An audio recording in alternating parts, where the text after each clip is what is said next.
Coming up on this edition of Don't Panic, we talk about Nike ending the fuel ban. We talk about Aereo going to court. Project Aura is some wacky stuff. Also, Fire TV, Facebook, Glass, and a pick you won't believe. All that and more on tonight's Don't Panic. Stay tuned. This is Don't Panic, episode number 43, recorded April 21st, 2014, on Aereo in Court, Unlimited Cups, and Nike's banned Breakup.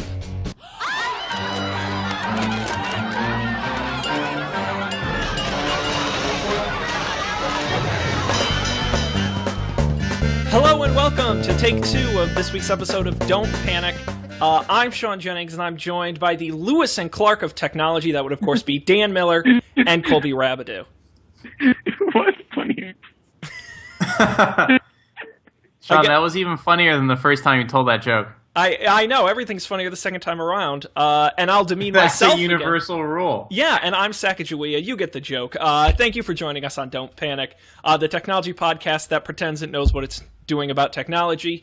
We, of course, do this show every Monday night, 10 p.m. Eastern, 7 p.m. Pacific, on our website, don'tpanic.io. Get all the information on the show there. But we don't have any time to waste. We're going to move right into our top story.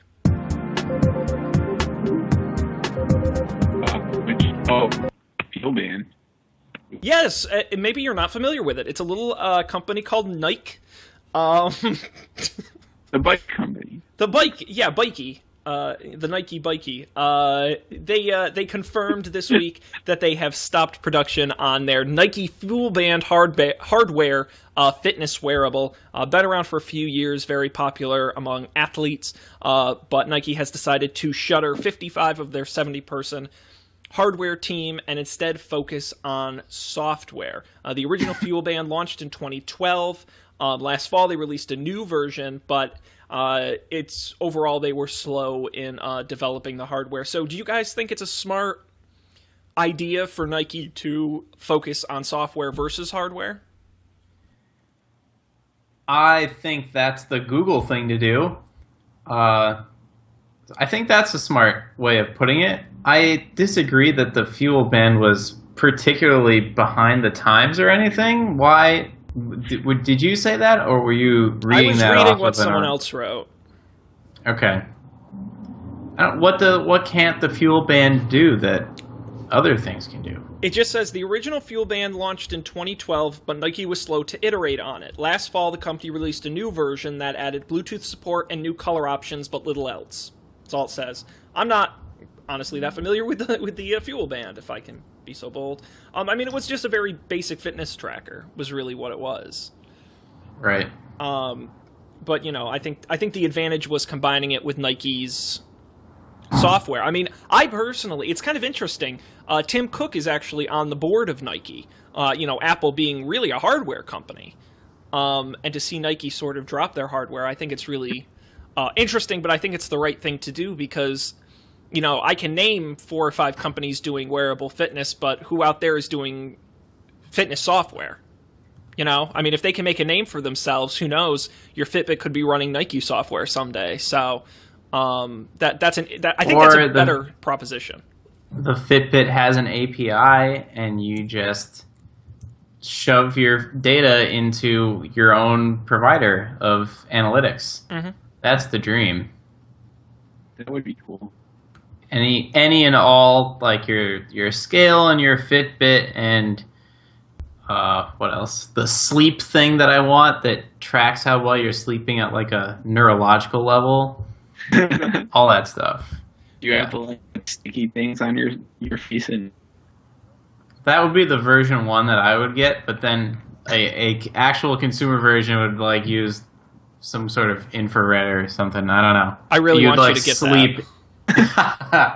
if I do get it, I will demonstrate it on this show, I promise. Excellent.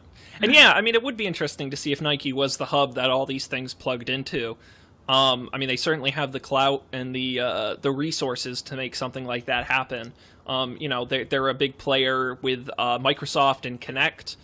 They do a lot of work with those guys, with the movement and the motion and those things. So, yeah, I mean, it's always a shame to see that 55 people being laid off on a team. But as far as, a strategy for Nike, I wouldn't say it's surprising. certainly. It's just I think the question Well- is, yeah. Oh, go on. I think you're about to get to my question. Well, let's find out. Is there a long-term market for fitness wearables? Was my question.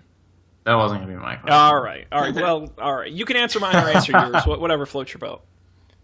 I think it's way too early to tell.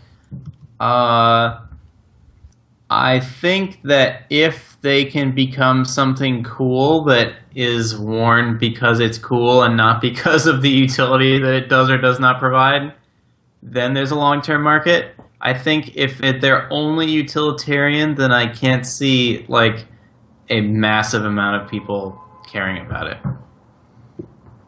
That's fair. Or like, I wish I remember what the company was called, but I know. Well, there is at least one company that makes ones that are stylish. Like, it's Like Jawbone? No, it's not Jawbone. It's like I don't know. Like Bowie has one, but it's like this little circle thing. And, like they sell like accessories to wear it, and there's like a necklace one and like a wrist one. And Don't keychain. know what that is. Me either. I wish I remember, but I don't. I mean, I would make the argument. I mean, if you look at pictures of the Fuel band, I mean, it's a fairly attractive band. I don't think there was anything wrong with it. My question is, it's okay for a Fitbit or a Jawbone, who are considerably smaller companies than a Nike, to have space in a small market like fitness wearables. But I think for Nike, it's just too small of a market. But the market for the software of things, of all this fitness stuff, I think is much more appealing for a company the size of Nike. I don't know why they would, because I don't think these will ever be on the wrists of everybody. At least not specifically fitness devices, which is what Nike does. So I think they were smart to say, let the other guys do the hardware. We would much rather be the people who run all of it, which is almost what Google's done, really. Right, the Android approach. Well, Google has the Android wearable thing now. What was that called? Android Wear. Android Wear. Yeah, makes a lot of sense. By the way, Colby, did you pick up your Google I/O tickets? Leo? No. You? No, well, you're a lot closer, to be fair. We didn't get press passes? I don't. Yeah, Google's flying us out. No, Colby, we don't get press passes to I/O. However, we do have backstage access at WWDC. So, yeah, excited. Figures. Yeah, because we're so pro Apple. Apple. Wonderful. Well, any other thoughts on Nike and the Fuel band? So I'll do a question. Like, what do you think? I mean, obviously, Samsung's done their watch thing, and Google announced their wearable Android thingies, and Apple's supposedly, has been long rumored to be releasing some sort of watch thing, but it seems to be like more legit rumors this year. Do you think like once there are more robust options, like just fitness wearables, die out? Yeah, I mean, I think what's particularly interesting. I don't think there'll ever be a device that does everything. Just like there's phablets and there's tiny phones and there's phones that are water. I don't. There will always be things just for fitness that are really good at fitness, and there will be things that are just good at notifications, and Google Glass is a whole nother category. So to think that there's only going to be one winner in the wearables fight, I think is not a fair statement. And, I think prospects for companies like Fitbit and the sort of low-priced fitness-only type wearables is good. I think the outlook is good, despite what Apple and Google are doing, because they're not even in the same category. I'll accept that answer. Thank you. Do we think that Apple is behind this sudden closure of the Fitbit division? You mean at Nike? Right. Yeah, not Fitbit. Sorry, Jawbone. You mean it, Nike? Nike. Yeah, so like Tim Cook's on the board of Nike. Is that what you said, Sean? Yes, correct. Yeah. And all that, seems like if Apple were to make a fitness band or a wearable of some kind and they wanted to partner with Nike on some things, which they have a lot in the past, from all the way back to the iPod and the shoe thing that Nike would... Plus. Right. That maybe Nike would concede to cease further development in order to partner with Apple? I mean, I don't think it would be a requirement that Tim Cook would put in, but I will say when Apple announced the new, was it the M7 processor in the iPhone 5s that do motion, I believe he mentioned Nike on stage was going to be one of the premier companies building apps using the APIs. So, I mean, I think Apple and sort of like Apple and Disney will always be intertwined. I think Nike is the same way. So, no, I would not be surprised, but I don't... like I said, even Apple completely out of the equation, I still think it makes sense for Nike to focus on software when the physical hardware space is A, very difficult to make money in because the margins are much worse, and B, very competitive. Yeah, I don't know. Like, now that you mentioned that, Dan, like, I don't know if I would be surprised to see some sort of app thing come out with, like, Nike software on it. Maybe that's fair. Yeah, they've basically already announced they're doing something like that. It's just to the degree it'll be integrated and pricing, and little details like that. But they're a premier partner when it comes to these new APIs. And if they announce a watch, I guarantee Nike will be one of the first people mentioned. So I think that's a given. Cool. Well, there you go. A little wearable news for you. But now we move on to everybody's favorite segment. Let's play a little trivia challenge. We're going to trivia in today. Today's trivia... See, I thought... Okay, you got to give me a break here. I thought this week's top story was going to be Aereo in the Supreme Court, which we're going to talk about next. So today's trivia is based around a similar theme. So just go with me on this, okay? This is sure. We're calling this the numbers game. All the answers are numbers, and the theme is video playback systems. So Aereo is among the latest of a long line of legal things around whether it's VHS or DVD or Blu-ray. I mean, we have all these formats over time, so I have a couple questions about these, but because it's the number game, the rules are interesting. So what I'm going to do is I'm going to ask a question, and one of you is going to give me the answer, which is always a number.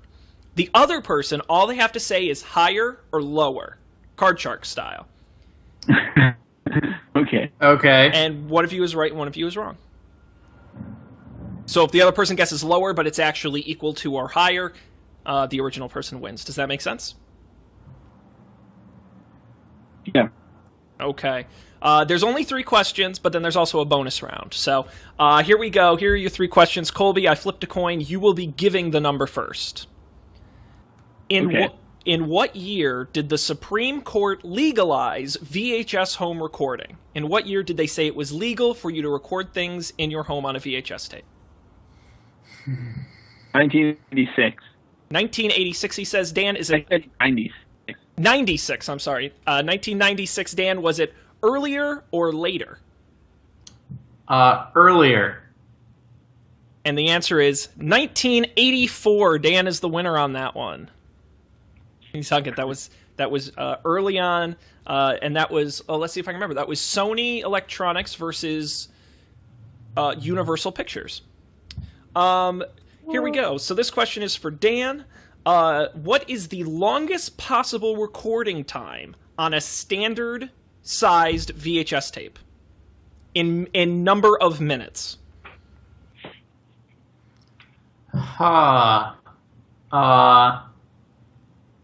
120 minutes. 120 minutes. Colby, is it higher or lower than 120 minutes?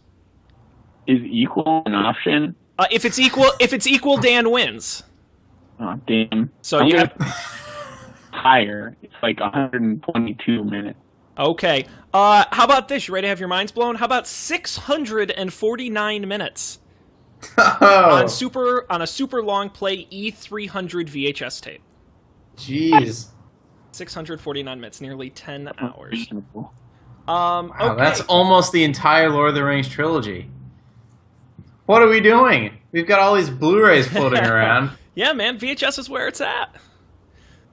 So we are 1-1. We need a video revival like the vinyl revival. Like the vinyl Yes. revival, the vinyl. Whatever. I'm sticking with Laserdisc. So this question It is just looks better on a VHS, all right? it does, it's nostalgic. There's something about that. It's more authentic. All right, this question is for Colby. Colby, the very first TiVo model could record how many hours of SD programming? No, that's not my real answer.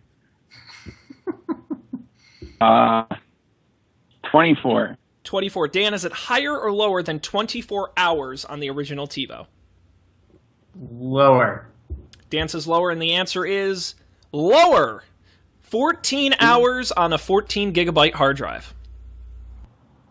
All right. Pretty good at this. What can I say? Dan is up 2-1, but we're going to move into the last question, which is a bonus question. It's worth 2 points, so really none of that stuff before mattered. Really, whoever wins this wins the game. And it is multiple choice. No numbers on this one. I'm going to read you a question, give you 4 options. You can each pick separately. You can, of course, share an answer if you like. So here's the question.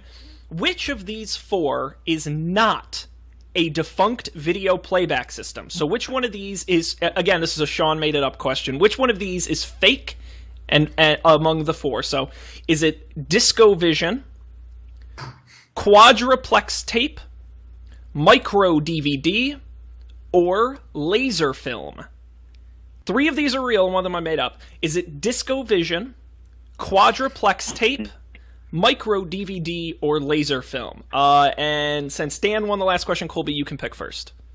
Laser film. Laser film. Colby says laser film is fake. Dan, which of those is not real? I have to go to DiscoVision. DiscoVision? You are both wrong. DiscoVision, laser film, and quadruplex tape were all real standards. I made up micro DVD. Isn't there Really? There's a mini DVD. Damn it. See, I got one of these. The ones I make up never go for me. Sean, make stuff up. Now, I'm not good at making stuff, but no, DiscoVision is by far my favorite. That's exactly the kind of thing that you would make up. No, DiscoVision, laser film. Come on, I don't know why What these are is defunct. DiscoVision? I put the Wikipedia article in the notes here. So let me. It was one of the names for Laserdisc. MCA DiscoVision Incorporated was a division of Entertainment MCA, which that was one of the names for Laserdisc. Huh. Oh, There was a company called DiscoVision Associates. I wish I could have worked for them. Very good. Well, with that result, Dan wins. Woo! Dan wins 2-1 in this battle of the Victory. numbers. Congratulations, Dan. But no time for you to celebrate your success because we have to move on to the other news.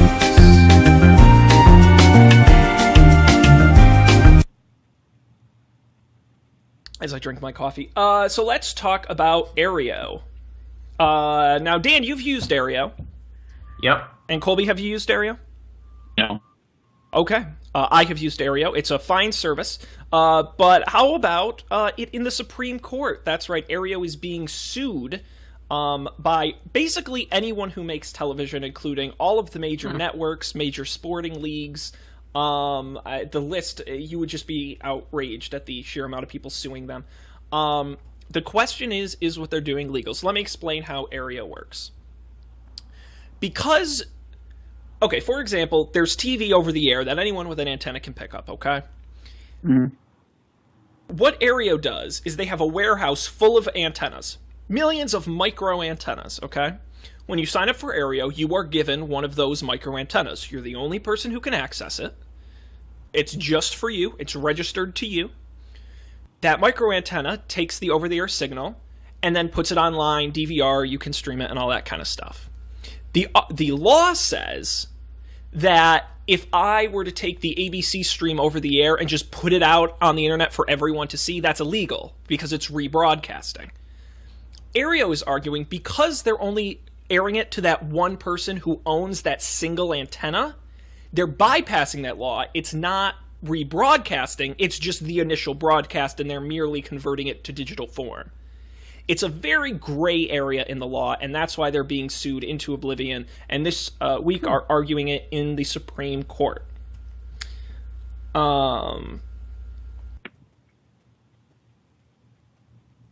Judges have previously ruled both ways with Aereo. Some I know in Utah and Colorado, they're currently have been stopped by injunctions, but other courts have said what they do is completely legal.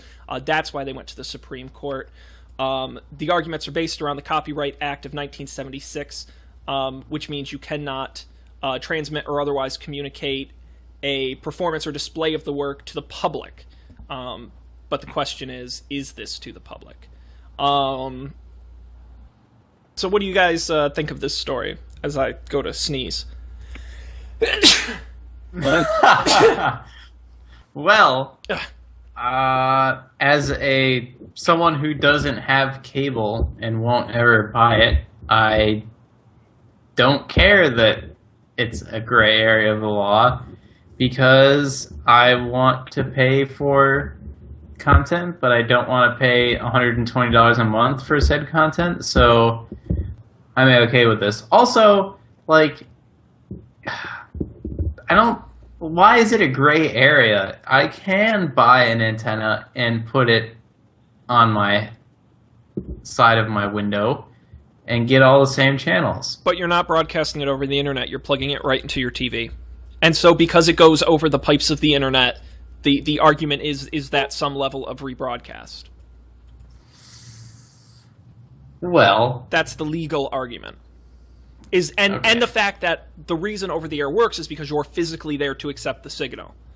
And if now, of course, Aereo does require you have a credit card in the zip code in which you have registered within an acceptable, they know how far the broadcasts reach. But of course, you can always get a credit card in a different zip code. There's really not a good way to verify that. So that's really the concern. And that's one of the reasons why major sporting leagues are also part of the lawsuit, because they make a lot of their money on network broadcasting. So let me go ahead. Maybe this will help you guys. Let's talk worst case scenario. Let's say this is what the networks are saying is the problem. It would mean that cable company. Broadcasters are most concerned about Aereo undermining the lucrative bundling system in which subscribers must subscribe to a bunch of niche channels. It also says Aereo may have implications for cloud storage services like Dropbox and Google Music, which store copyrighted works. A ruling against Aereo would turn all cloud storage providers into infringers, claims Aereo. Oh, that's interesting.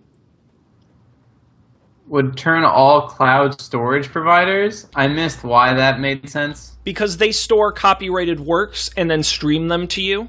So if I upload my music into Google Music and then stream it back to myself, is that rebroadcasting copyrighted material? Then so AirPlay is also rebroadcasting then. But that's doing that in your own personal network. So I would say that's probably legal. Now Slingbox, although they don't store it. See, I think that's part of the problem, in the fact that Aereo stores it and then broadcasts it off their servers, whereas Slingbox is a direct connection. I don't know. It's the law. It's complicated. Jeez. Oh, my goodness. I will say... go ahead. Well, no, I want to hear what you say first before I... I did say that a wide range of groups have weighed in on the case. The Obama administration, the National Football League, and the RIAA have said that they are in favor of the broadcasters. Bummer, Obama. What? Yeah, I boo Obama. The Electronic Frontier Foundation, Dish Network, and small independent broadcasters are on the side of Aereo. The case will be heard tomorrow, but of course, with the Supreme Court, we won't hear the ruling for several months. And even if Aereo wins, legislation could still be passed in Congress that requires the company to pay retransmission fees, which they currently don't pay now, and is hence the problem. I mean, realistically, I won't be surprised if they get shut down. Like, I don't know. I feel like network TV and oil companies pretty much run the country. So it's Rupert Murdoch and ExxonMobil. That's it. That's it. It'll certainly be an interesting case, and I wish we'd had our law correspondent on the show today to talk to us about this. But it's interesting. Yeah, he was busy preparing for a very important case. Very important case. But it's interesting because the way the Supreme Court has ruled over the past couple years has leaned more towards businesses and less towards the consumer. So it wouldn't be surprising, but it's sort of making that same argument that if I call Dan up on the phone and sing him happy birthday over the phone, I mean, that's a private performance. The broadcasters would argue I'm transmitting it, and hence I should pay a retransmission fee. Yes, I'm sure it would. Yeah, but it is I don't know. TV is such a bummer. Like, there's two things I want to watch on TV. I like to watch sports, like football games, and no, I guess that's all I want to watch. And Game of Thrones, Colby. Yeah, Game of Thrones, but like I can get that otherwise. Very true. I mean, so I guess you're right. Game of Thrones, yeah. So if I could pay for 2 channels and like watch the Red Sox and Game of Thrones, and that's it, I would do it. But I can't do that. I have to pay like hundreds of dollars for like 1 million channels, or maybe 2 million channels. Who knows? A lot of channels. Yeah. Sports is really the holy grail of things that we can't get, because you couldn't even do the Amazon model of sports. Like, oh, don't worry, we'll broadcast it tonight, but then you can watch it tomorrow after 2 p.m. Right. Well, that's useless. Yeah. So they really got us with those sports ball things. Yeah, and then like even with like for football, you could get an antenna, and you can probably just get the football game like every Sunday on, or at least your local football game. Right. Yeah, that's the thing. Another whole dimension to the problem. Like you can get the local football game on Sunday, but like baseball, most of the channels, as far as I know, but the channels that broadcast all the games are not broadcast TV at all. They're like maybe like one game a week on Fox or something for your local team, but like for the most part, they're on some small cable network. Like in New England, it's NESN, or I think for the Yankees, it's the Yes Network or whatever it is. So I don't know. It's just madness. I just want to watch my stuff. Very good. Very good. Well, let's move. Too bad, Colby. No TV for you. You've been go to your room. Let's talk about the wackiness that is Project Aura. Some of you may have seen pictures of this on the internet. This is Google's modular smartphone, part of their Advanced Technologies and Products group, which is the part of Google that takes wacky ideas and brings them to market. Things like Google Glass and those. And they've said they've got 1 year that they've self-imposed deadline to bring this product to market. What is it? It is a modular smartphone. So what does that mean? Well, all you really get is a metal exoskeleton, and then you buy the little individual parts that pop into it, including camera, screen, processor, power jack. I mean, literally any part of a phone you can imagine plug into this, and hence can be upgraded and changed as desired over time. Of course, this is an incredibly complex project. But the interesting part is Google fully intends this to be a full-scale consumer product, sold on the shelf like any other Samsung or Apple phone. Let's see some of the cool tech highlights. There's none.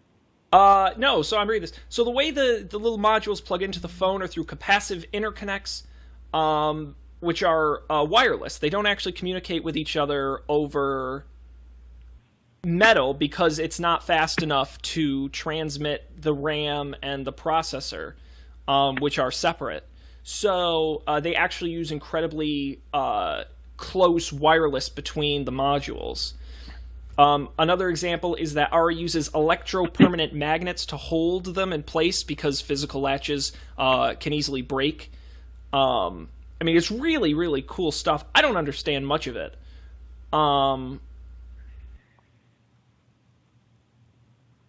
Yeah, I don't... I'm curious to see how this will work.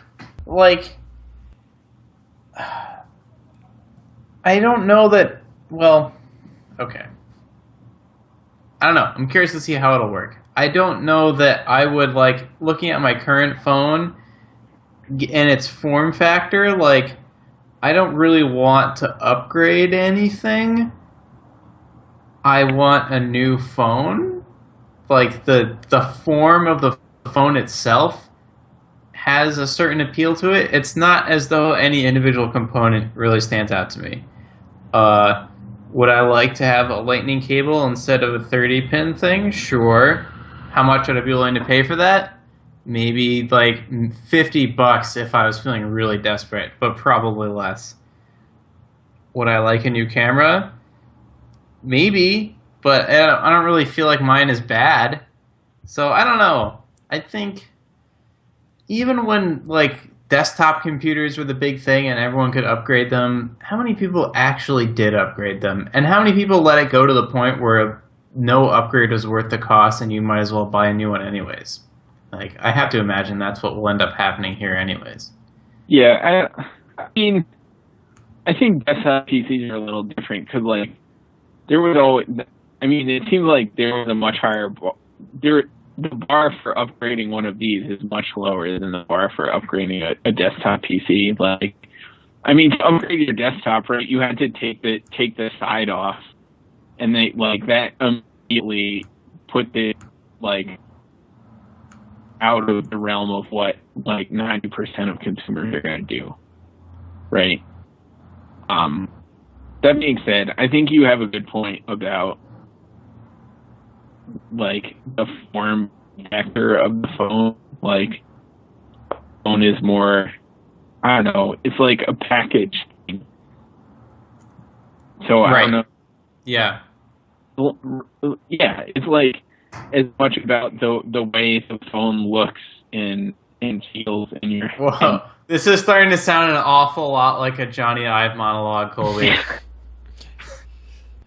It's all about how the phone feels. Machined aluminum. It is just beautiful. It's extraordinary. Yeah, the whole package is just a pleasure to hold. Unless you're in a perfectly white room wearing a gray T-shirt, I can't buy it. I'm not buying it. You know, that sort of heaven angelic room. Yeah. I mean, I think there's two sides to this story, right? There's what does this mean for companies building phones, and what does this mean for the consumers buying them? For the companies that are building them, this is great. Every time Samsung releases a new Galaxy phone, they go through months of research and development, months of retooling all the machines, getting it all set up to manufacture this complicated new device, and then they sell it for 6 months and then launch another one. I mean, it's not particularly cost effective, but instead imagine a phone where if you have some cool new module, you're only producing the little module at a time, and only those who want it will buy it. You don't have to mass produce these phones. Think of how many of those random Samsung phones nobody ever ended up buying. You know, you can test small amounts of things. They can order on demand. I mean, I think for companies, yes, it's enormously complicated to do something like this, but if anyone could do it, it's Google. And I think in the long run, the business economics of doing something like this is very interesting. On the consumer side, I mean, I obviously see the bonus. I mean, what if, for example, I wanted a fingerprint scanner on my phone? Well, that's something I could pop in. 90% of people probably don't care about that, but I do, so I could pop that in. Or what if... That's a good point, and I do want that actually on my phone, and I don't have it. And it can be, for example, you could say, I'm willing to spend the extra money to put in the fingerprints. Or, for example, say you want a battery that takes up more of your modules, so maybe you don't have a camera, or maybe you don't have an extra this or an extra that, but instead you have a bigger battery because you desire more battery life versus everyone else. That's a problem making one phone for everybody. It has to be for everybody. Apple's probably come closest to being able to do that, but it's still not perfect, and they still have to offer 2 models of phones, and that's even not good enough for a lot of people. The problem is this is going to be really complicated for average people to understand. It is taking an existing product market that has been around for a decade now and is turning it on its head. People will not understand how this works. They will be confused. Now, Google's done great with Glass. I'll give them credit where credit's due. They've done a good job of explaining it to people and rolling it out slowly, and they could do something like that with this, but it's going to be a hard sell for consumers. It's going to be tough for consumers to understand how it works. It's going to be tough to sell in stores. Think of how hard it's been for the U.S. to break the 2-year contract model. I mean, we're still doing that, despite the fact most of the world doesn't, and it doesn't really even make that much financial sense. So... Do you really think that people won't be able to understand, like, I'm going to buy a new home button module and slide it in? No, I mean, I think they'll understand how to use it. I don't think they'll understand the advantage. They'll say, well, why would I spend all this time getting different modules from... I'll never change my phone. I'll just buy the Apple iPhone. I think that's the argument. But then you can buy a customized phone. Like, do you think that they'll sell these phones pre-modularized, pre-assembled, or do you just buy the shell and you pick out all of your own stuff all the time? They've said... I would think they would have packages that maybe you could... I think what would be good is for them to have default is if you want, you can your own. Yeah, they've said their plan is to sell a gray phone, which is a bare bones device with just a processor, a Wi-Fi module, and a screen, and that's it. And then you could upgrade those things and add additional things. So it would come with the basics to actually get the phone useful. Obviously, the shell doesn't really do anything without any of the components, but it would be very bare bones. That's at least their first product they're saying is going to be that. So as far as they said, they're not going to do it. But I would make the argument that Motorola pushed the customization thing really big with the Moto X, and that was not the hot seller they had hoped it would be. Now, whether or not that means people aren't interested in customization, I'm not sure. But I just, it's one thing to add a color to your phone, but another to say, well, do you want a 3-megapixel, 5-megapixel, 7-megapixel, 10-megapixel camera? Do you want there's such a thing as too much choice. And I fear this might... I'm excited. I mean, I'm the perfect customer for something like this. We all are. But you have to look at, will this become a mainstream product? There's a reason why the Galaxy sells so well. Because people have heard of them, and they come pretty much ready to go, and they're very simple. Apple's the same way. The Galaxy is not the best phone. Not even close. But yet they sell hundreds of millions of them. So, isn't that all marketing budget? Oh, it is, and Google could go big, but I think they'll do it like Glass, and they'll just do a really slow rollout over time. It'll be probably expensive to start. It'll be invitation only, and people will gobble it up like crazy. And then, 3 years from now, it'll be on store shelves. So, but it's hard to say. I don't know. It's certainly an interesting concept, and props to Google. That's one thing I will say is a lot of Microsoft is famous for this, for putting out those promotional videos with future technologies that never actually happen. And I give props to Google for actually putting their money where their mouth is and actually saying, in a year, either this is a product or we're killing it, So. Yeah. I was going to say, I don't know. Yeah, that seems reasonable. One thing I think would be cool is to be able to put things different places on the phone, like being able to put the camera somewhere else.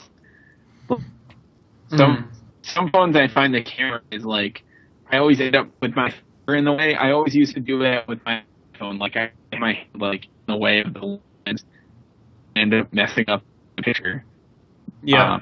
So I think the best place for a camera, like right for the lens, is like right in the middle.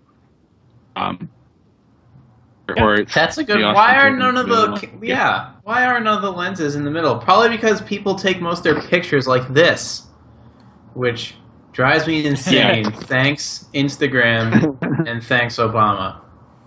Yeah, there's so many cool things I could imagine a phone where you swap out a full touchscreen for a half keyboard, half screen, like a BlackBerry. During the day at work, you have the keyboard, and when you're at home, you can swap it out for a full touchscreen. I mean, it's cool. It's really cool. I want it, so that's exciting. I think this light glass will probably start as a thing if it goes anywhere. Yeah, hopefully it's not $1,500. Yes, because that'd make it. No. Yeah. All right, let's move on to more news. I guess these last couple are pretty quick stories, so we'll get through them fast. If you watched our previous episode where I reviewed the Fire TV, you know I had some beef with the fact that the voice search only did Amazon content. Well, Amazon has announced that it will be adding information to its voice search from Hulu Plus, Crackle, and Showtime Anytime, in addition to the current Amazon content and Vivo. They did not say exactly when this would be added to the service, saying that at some point this summer it will come. So it's interesting. Still no Netflix. They don't even have HBO Go at all. It's limited, but it is good to see them adding additional contents, especially to the voice search. Cool. Too cheap to buy full glass, but still want to look like a tool wearing it around? Well, you're in luck. Google launches a home try-on program for glass. The way it works is you can call Google and say, I want to know what glass looks like. And what they'll do is they'll send you a set of non-functioning glasses in all the colors and finishes. All you have to do is give them a $50 deposit that they will return to you when you return the glass to them. All of these units are in good cosmetic shape, but they're not supposed to power on. The USB port has been destroyed. They are essentially broken glasses, but they still, look the same. So you can see how they would look and the heft and the finish and those kind of things. It's certainly an interesting idea, and it's certainly an easier way to get them in the hands of more people. Right now, it is a limited program. It was emailed out to select people, but the phone number that they put out has been floating around. So if you're really interested, you can probably track it down and give them a call and try them on. What was that? Do you think that's really going to sway anyone? Like, if your problem with glass was that you're worried about how it would look on your face, do you think trying it on would, dampen your fears at all? See, I think it's more, I don't understand how it works, how to look through it. I think that's what it would be for me. I've tried a glass, so I get the idea, but I don't really understand how you have this where it is. Yeah, I mean, it's certainly... I mean, it can't be expensive. I mean, Google's paying the shipping. I can't imagine it's crazy expensive for them to do this. And even if it sells one or two more glasses, they make their money back. So, I kind of see it as a bit of a no-brainer. Why you as a consumer would do it, that's a more interesting question. I briefly thought about it, and I'm like, this is dumb. Why would I do that? Also, do you think these are actually broken glasses, or did they break them for this purpose? Well... So I've read a couple different articles, and the general sentiment is that they were Google Glass that were returned for any number of reasons, and as long as they cosmetically looked okay on the outside, they ripped out the USB port so they couldn't be charged, and now they're sending them to people. So. There you go. Interesting enough. Final story. Dan, are you comfortable with Facebook knowing everything about you? Well, good news. I'm on it, so yeah. They know where you are, and they're going to tell people about it. Facebook, in an update to their app, has included people discovery. This was all the rage a while ago, and then it kind of died out, but now it's making a comeback. It's called Nearby Friends, and it's built right into your existing Facebook app. I'm actually going to try, and I didn't try this earlier. I probably should have, but I didn't. So it's actually a little bit hidden in the app. You can go into the More menu, and in there it will say Nearby. It should say Nearby Friends. Mine doesn't say that. I don't know why. Well, there's Friends. I'm going to try if I know this is really exciting for the viewers. This is what we call good radio. Yes. So the location. I've got Nearby Places. Yeah, I have that too. But apparently it's a different. To be saying not on for everyone yet. Oh, it's not out for everyone yet. Okay. I think it's a limited, a slow rollout sort of thing. That would make sense. So I do. Facebook just told you to slow your roll, Sean. Dan, it's an app I have no intention of ever using. Yeah, I know, that was real nice of me. So there is there's other things about this which I'm reading about, and we'll tell you as soon as I analyze them. This real-time analysis. This is like CNN here. As long as Nearby Friends is turned on, Facebook tracks your location every 15 minutes or so on a general neighborhood level. There you go. So this is like Apple's Find My Friends thing. It's very similar, except I think Find My Friends is a little more specific. and also more fake, if you will. Exactly. So I guess they probably updated that for iOS 7.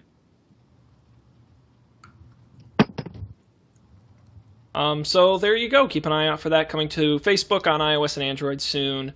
Find if your friends are nearby. Very cool. Anything else on the news, guys?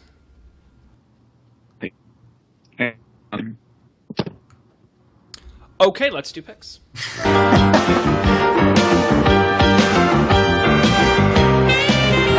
Okay, let's jump in with our picks of the week. And I think Colby should go first with this brand new service I haven't heard of, fresh onto the Silicon Valley scene, and that would, of course, be the New York Times.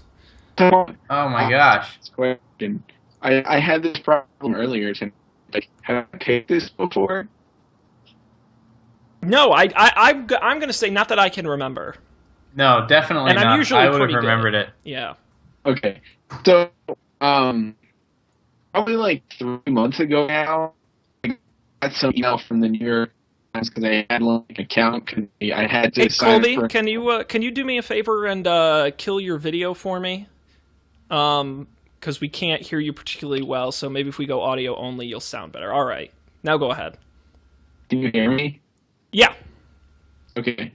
So, like, say 3 months or so ago, I got an email from the New York Times because, I don't know. No, I got an email to sign up for an account. There was one I watched a article, and I hit and they were like, sign up for an account. You can read more articles. I was like, okay. So they had some like deal where you got like 3 for cutting of the New York Times for their digital thing. So I was like, I'll give it a try. Am I still there? Yep. Cool. I got confused. There were less pictures. Yeah, I signed up a while ago.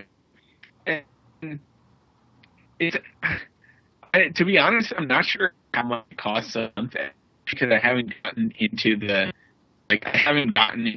real like monthly cycle thing. But I never run. I do more New York Times articles than the win. And like I can as many as, and I can read my phone, but I can't read a tablet because that's a different plan. Their tiers of plan are very strange.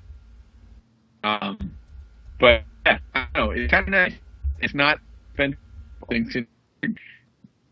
I'm pretty sure it costs less than Spotify. I'm not exactly sure though. That might. Well, you don't know how much it costs at all. Basically, yeah. It costs money, It dollars. cost me $5 at one time. At some point, it's gonna start costing more than that. Turns out that it costs too much, I'll quit. But until then, I think it's worthwhile if you like know stuff about things from a reputable news source. That's pretty good. That's a pick I can get behind. The New York Times. They've got good things, says Colby. I wouldn't know anything about it. And they cost dollars. Some number of dollars, of which they may never know. All right, Daniel. Yes, sir. Have you picked this before? I don't want to accuse you. I looked, and I don't think I did. Maybe it was something similar, because this seems familiar. But it's cool. So tell us about Findery. Okay, so Findery is this really cool thing. It's kind of like a longer form Foursquare. So say that I was going to go to Brooklyn, New York. This thing brings up a map, and what appears on here are stories. So stories can be pictures or text of any length, and I think that it can link out to other things too. So the pictures here are the pictures of the person who wrote the story. We can zoom in here, and someone's talking about a Sesame letterpress card that they bought here. That's not very interesting. Here, Ghostbusters, New York City Hall, Ghostbusters, 1984. We want to read more about this. And see, so you get this whole long thing about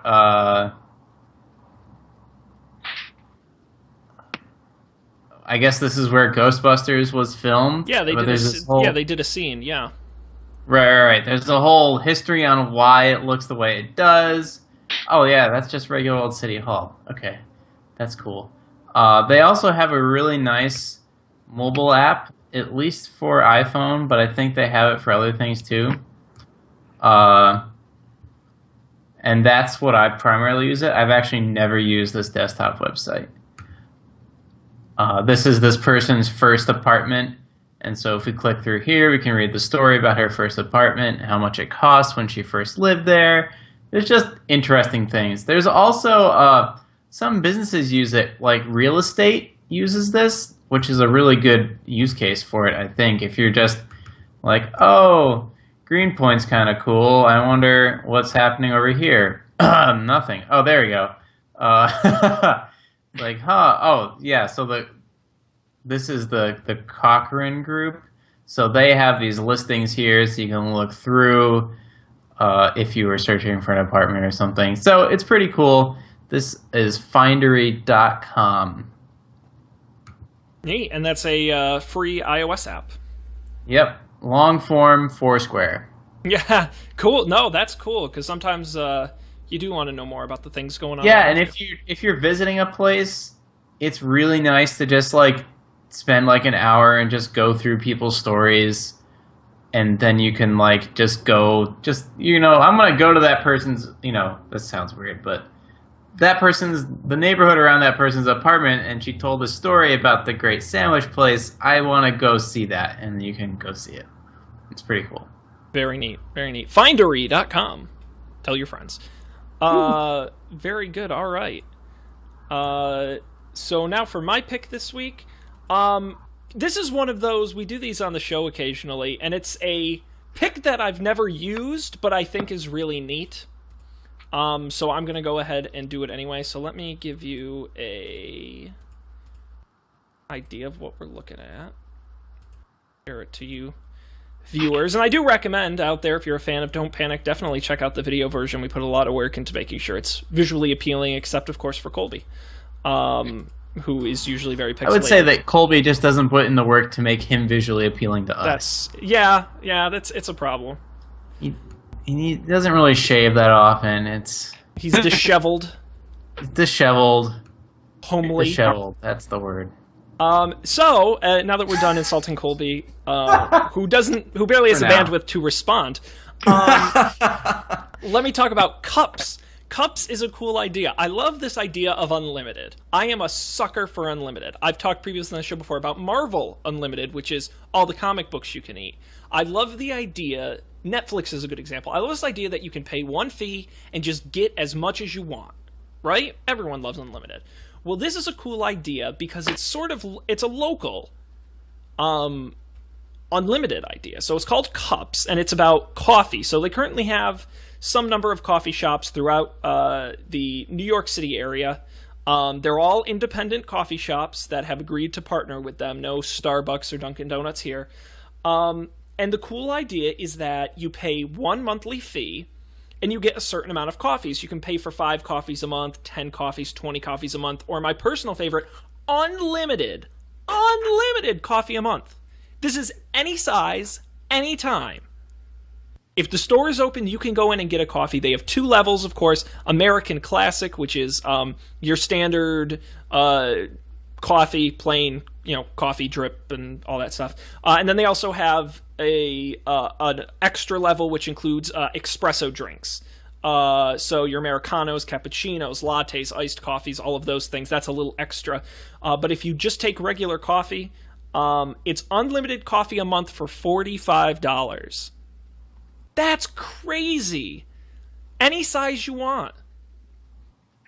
And there are lesser packages, of course, and it does only apply, which is why I said I haven't gotten the chance to use it, because it only applies to certain coffee shops. But the concept, I think, that's is why cool. you need to come visit us in New York. If I lived and worked in New York City, man, I would be all over this. You have no idea.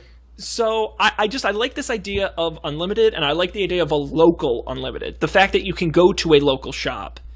And like if Dunkin' Donuts offered a monthly unlimited card, that's a no-brainer. Holy shit. Colby would get it and just use it even for the times he's home. Colby would find the limit to unlimited. Put it that way. He'd be the person. and use it all up in a week. Yeah, he said they'd cut him. Sir, that's enough. You have to go home. We can't serve you in this state. My question is the limit with how much coffee Dunkin' Donuts will serve me, or how much Dunkin' Donuts coffee I drink before I die? Yeah, I can just imagine the lawsuit. Unlimited coffee promotion kills man, and that would be Colby. I tried to come up with something funnier than man, but I couldn't. Rhode Island man? I don't know. Kills Californian software engineer. Yes. Yes, kills local man. We'll just leave it vague. Yeah, so no, I think this is cool, and I would like to see more of this because I think it's neat for both users and for small local businesses. So more unlimited, because even I would be the guy who pays for unlimited and then doesn't reach $45 actually spent. I'm a sucker for that. So if you're in New York City, and what's really interesting to me is I read up on the founders of the company, this actually started in Tel Aviv and Jerusalem, and they actually got over 1,000 coffee shops over there and then decided to bring the concept to the US. So interesting idea. It's cupsapp.com is the website. You can check it out there. They have the list of all these stores that are included in the deal. And if you live in New York City near any of these, check them out. It's unlimited. There's no limit. Just like there's no limit to the amount of fun we can have here on Don't Panic. Segue. Wonderful. Wow, what a great show, guys. That was wonderful. As the Lewis and Clark, you guided us towards the west, and we have now reached the Pacific Ocean, and we will stare out upon our new discovered lands. And I will, as Sacagawea, will be put on a $1 coin. So suck on that. Wonderful. Well, we thank all of you out there in internet land for joining us. We do this show, as I said, every week, Monday. nights at 10 p.m. Eastern, 7 p.m. Pacific. I'm going to take this time, which I think we did last week as well, to plug the outstanding, I cannot say enough things, nice about Change Mode, which is the show Colby and Dan do weekly about all things programming, but not one of those boring, oh, this is how you learn HTML, this is a tag, this is... No. They don't do, nor do they go, well, the system architecture of the nucleus biocode. No, none of that. It's real practical programming stuff for those of you out there who know a little bit about what you're doing, but really need that practical advice. Did I sum up the show well? I think so. It just, I don't even know what you're talking about with the second example, though. I made that up. I'd hate for you to guess that we know what we're doing. So. Hey, as someone who knows nothing about programming, I watched the show and I was entertained and I learned something. So take that to the bank. You can find Change Mode at coffeeandbeer.tv/Change Mode, and also across all the services you know and love. iTunes. I don't know if I know the other shows. I believe it's on Stitcher. If not, it's applied and it should be in the next couple days. And of course on Twitter, Facebook, YouTube, Google+, all the good spots. And I highly recommend you watch that because it's a wonderful show. Well, that wraps it up. I'm going to recommend everyone join us back here next week. Not only is it going to be a great show, but I have a big announcement, and you're not going to want to miss it on next week's Don't Panic. But for now, we will wrap up by saying good night. See you next week.